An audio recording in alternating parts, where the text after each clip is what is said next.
சட்டப்பேரவை தேர்தல் முடிவு வரும் மே 4ஆம் தேதி வெளியாகும் நிலையில் தவேக வேட்பாளர்களுடன் அக்கட்சியின் தலைவர் விஜய் சற்று நேரத்தில் ஆலோசனை மேற்கொள்கிறார். கூடுதல் விவரங்களை வழங்குகிறார் செய்தியாளர் மகேந்திரன். வணக்கம். இந்த ஆலோசனை குறித்தான விவரங்களை நீங்க பகிரலாம். தமிழக சட்டப்பேரவை தேர்தலுக்கான வாக்குப்பதிவுகள் நடைபெற்று முடிந்திருக்கக்கூடிய நிலையில வாக்கு எண்ணிக்கை வருகிற 4ஆம் தேதி நடைபெற இருக்கிறது. இந்த முடிவுகள் 4ஆம் தேதி வெளியாக இருக்கக்கூடிய நிலையில தமிழக வெற்றி கழகத்தை சேர்ந்த வேட்பாளர்களுடன் அக்கட்சியின் தலைவர் விஜய் பனையூர் அலுவலகத்தில் சற்று நேரத்தில் ஆலோசனையில் ஈடுபட இருக்கிறார். கடந்த 2 நாட்களாக ஆன்மீக பயணத்தில் இருந்த விஜய் இன்று வேட்பாளர்களுடன் ஆலோசனையில் ஈடுபட இருக்கிறார்.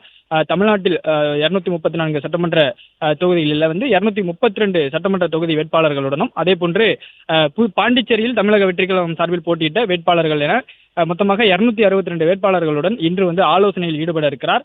மே 4ஆம் தேதி முடிவுகள் வெளியாக இருக்கக்கூடிய நிலையில அந்த வாக்கு எண்ணிக்கை நாளன்று என்ன மாதிரியான செயல்பாடுகளை மேற்கொள்ள வேண்டும், எவ்வளவு வாக்கு எண்ணிக்கையின் போது வேட்பாளர்களும் சரி வேட்பாளர்களுக்கு முகவர்களாக செல்பவர்களும் சரி கவனமாக இருப்பது குறித்து தொடர்பான பல்வேறு ஆலோசனைகளை விஜய் வேட்பாளர்களுக்கு வழங்க இருப்பதாக தகவல் வெளியாகி இருக்கிறது.